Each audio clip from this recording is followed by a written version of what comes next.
பாபா ஓர் கருணாலயம், பாதம்தான் கமலாலயம். பாபா ஓர் கருணாலயம், பாதம்தான் கமலாலயம். சாயப்பா உறவுகள் அனைவருக்கும் வணக்கம். சாயப்பா மேல் நம்பிக்கை வைத்து அவரை நினைத்துக் கொண்டிருக்கும் உங்கள் அனைவரின் வேண்டுதலையும் சாயப்பா நிறைவேற்றுவார். நல்லதையே நினைப்போம், நல்லதே நடக்கும். என்றும் சாயப்பாவின் அருள் உங்களுக்கு இருக்கும். நம் மனதிற்கு இதமான சாயப்பாவின் இன்றைய அருள்மொழியை கேட்போமா? அன்பு குழந்தையே, எல்லோரும் நம்மை தூற்றிக்கொண்டே இருக்கிறார்கள். நாம் அவர்களுக்கு என்ன செய்தோம்?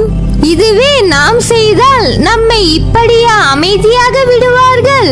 தேடி வந்து தேளின் கொடுக்கு போல் நம்மை குத்தி பதம் பார்க்கிறார்கள் என்று நீ எண்ணுவது சரிதான். விஷத்திற்கு விஷம் என்றைக்கும் மருந்தாகாது, மருந்து ஆகவும் முடியாது.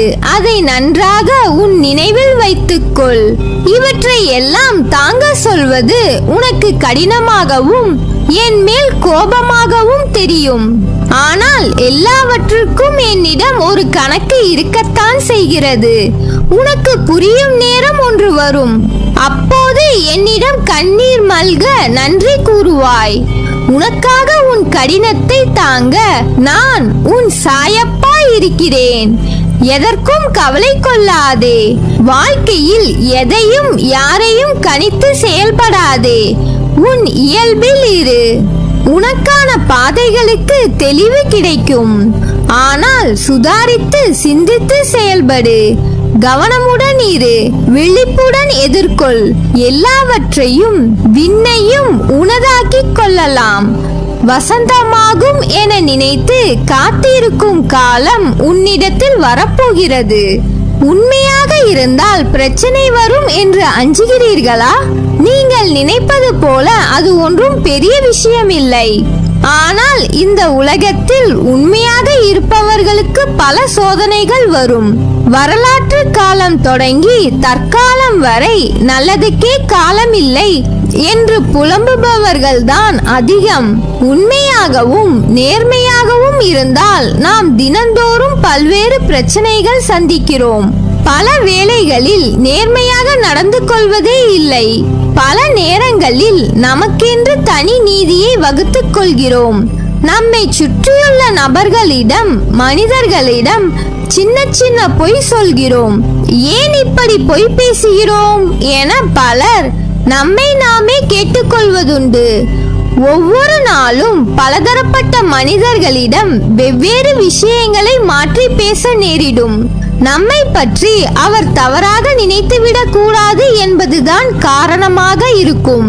அலுவலகத்தில் உயர் அதிகாரிகளை சமாளிக்க, வீட்டில் உள்ள பெற்றோர்களுக்கு நம்பிக்கை ஏற்படுத்த, நெருக்கமானவர்கள் நம்மை நினைத்து பயப்படாமல் இருக்க, அவர்கள் நம்மை நினைத்து கவலைப்படக்கூடாது என்பதற்காக என பல காரணங்கள் நீண்டு கொண்டே செல்கிறது. உண்மையை சொல்லும் போது எதிராளிக்கு நம் மீது தவறான எண்ணம் ஏற்படுவதில்லை. அவர்கள் நம் மீது வைக்கும் நம்பிக்கை உயர்கிறது, நம் மதிப்பை உயர்த்துகிறது. உண்மையை மட்டும் பேசி வரும்போது நம்முடைய தன்னம்பிக்கையும் அதிகரிக்கும். அதனால் இனி தயக்கம் ஏதும் இன்றி உரக்க சொல்லுங்கள் உண்மையை. ஓர் இடத்தில் 1000 பசுக்கள் இருக்கின்றன. தன் தாயை தேடி வரும் ஒரு கன்று அந்த 1000 பசுக்களில் தன் தாயை சில நொடிகளில் கண்டுபிடித்து அதனிடம் போய் சேர்ந்து விடுகிறது. அதே போல் ஒருவன் செய்யும் வினையின் பயனானது அவன் எங்கிருந்தாலும் அவனை கண்டுபிடித்து அவனை சென்றடைந்து விடும். வினையை விதைத்துவிட்டு அறுவடை காலத்தில் சாமர்த்தியமாக வெளியூர் சென்று விட்டாலும் வினையிடமிருந்து தப்ப முடியாது. வினையை விதைத்தால் வினையை அறுவடை செய்தே ஆக வேண்டும். உப்பை தின்றவன் தண்ணீர் குடித்தே ஆக வேண்டும். நாம் அனைவரும் நன்மை செய்கிறோமா என்று இறைவன் கண்காணிப்பு கேமரா வைத்துக் கொண்டு பார்ப்பதில்லை. நீங்கள் என்ன வேண்டுமானாலும் செய்து பூரண சுதந்திரத்தை கொடுத்து விட்டான். ஆனால் உங்கள் செயல்களின் பலனை நீங்கள்தான் அனுபவிக்க வேண்டும் என்ற நியதியையும் அழுத்தமாக வைத்து விட்டான். நீங்கள் உங்கள் பையில் நல்ல பழங்களை போடுகிறீர்களா, இல்லை சருகுகளையும் அழுகிய பழங்களையும் போடுகிறீர்களா என்று யாரும் கண்காணிப்பதில்லை.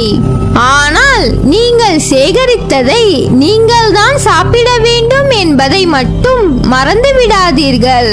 ஐயோ, அக்கிரமம் செய்தவன் நன்றாக இருக்கிறானே என்று ஆண்டவன் மேல் நம்பிக்கை இழக்காதீர்கள்.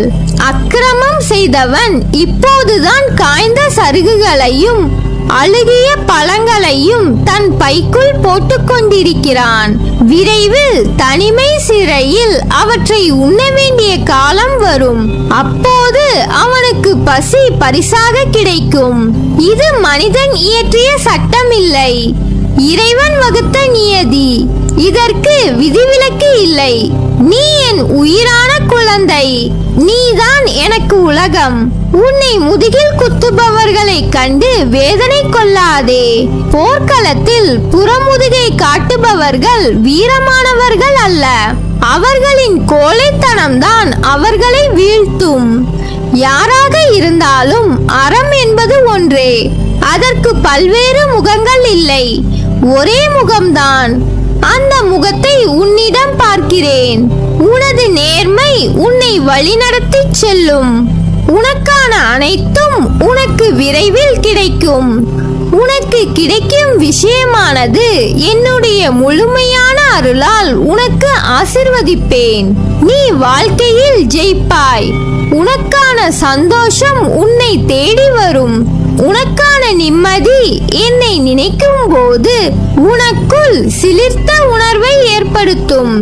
அது நீ என் மேல் கொண்ட உண்மையான அன்பின் வெளிப்பாடு. உன்னை என் உயிராய் காப்பேன். விடைகள் தெரியாத கேள்விகள், அடுத்து என்ன நடக்கப் போகிறது என்ற வழி தெரியாத பயணமாய் உன் வாழ்க்கை போய்கொண்டிருக்கிறது என்ற வேதனையை உன் சாயப்பா அறிவேன். எதற்கும் அஞ்சாதே, என்னால் உன் பயணம் வழிகாட்டப்படுகிறது. துன்பங்கள் உன் அருகில் நெருங்க நெருங்க நீ உன் கர்மாவை கழித்து கொண்டு வருகிறாய். அப்படிதான் நான் உன்னை பார்க்கும் நேரத்தை உணர்ந்தாய். உன் மனம் இப்போது கந்தல் கோணியாக உள்ளது. கவலைப்படாதே, உன் மனம் படும் வேதனையில் விரைவில் நீ தங்க ஜரிகை கொண்ட வாழ்க்கையில் நுழையப் போகிறாய்.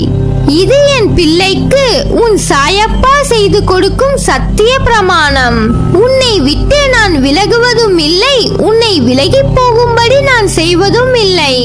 உன் அம்மாவாக அப்பாவாக என்றும் உனக்கு துணை நின்று காப்பேன்.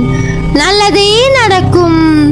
நீ என் பரிபூர்ண அருளும் ஆசீர்வாதமும் அன்பும் பெற்ற என் செல்ல பிள்ளை.